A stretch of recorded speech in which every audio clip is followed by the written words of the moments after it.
बिहार के एक छोटे से गांव गंगापुर में जहां बिजली और पानी की सुविधाएं सीमित थीं, एक लड़का था जिसका नाम राहुल था। राहुल के पिता किसान थे और उसकी मां एक गृहिणी थी।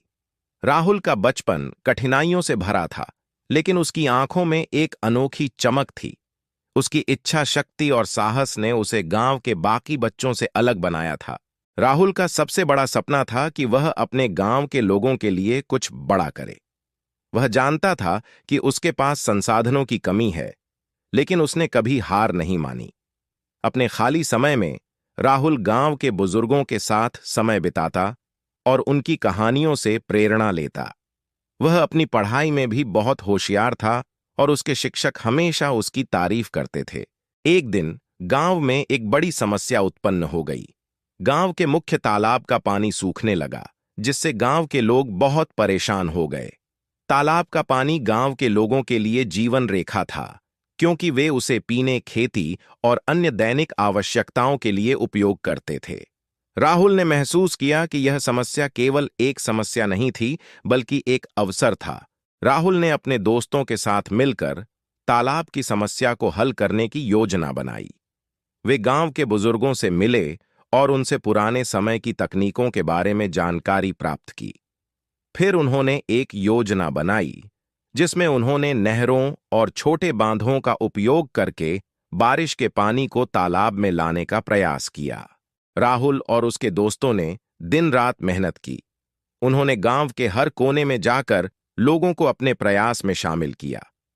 कई बार उन्हें निराशा भी हुई, लेकिन राहुल की अदम्य इच्छा शक्ति ने उन्हें आगे बढ़ाया।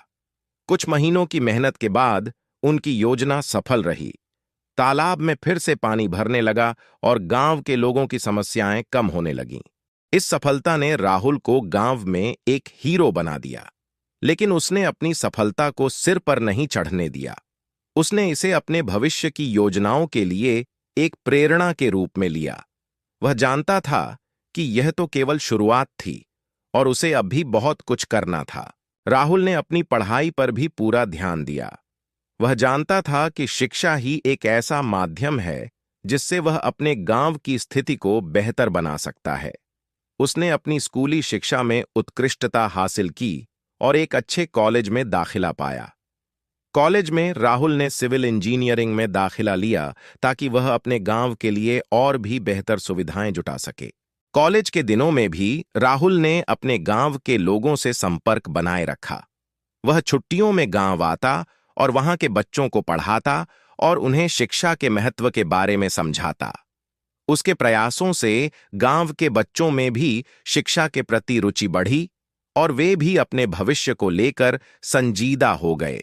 राहुल की पढ़ाई पूरी हो चुकी थी और उसने शहर में एक अच्छी नौकरी भी पा ली थी, लेकिन उसका दिल अभी भी उसके गांव के लिए धड़कता था। उसने अपनी नौकरी के साथ साथ अपने गांव की समस्याओं का हल ढूंढने के प्रयास जारी रखे। उसने गांव के विकास के लिए एक योजना बनाई जिसमें पानी की समस्या का स्थायी समाधान, बेहतर शिक्षा सुविधाएं। राहुल ने अपने बचत से कुछ पैसा जुटाया और गांव के लोगों के सहयोग से एक एनजीओ की स्थापना की। इस एनजीओ का उद्देश्य था गांव के विकास के लिए आवश्यक संसाधनों को जुटाना और उन्हें सही तरीके से उपयोग में लाना। धीरे धीरे राहुल के प्रयास रंग लाने लगे और गांव में एक नई ऊर्जा का संचार हुआ।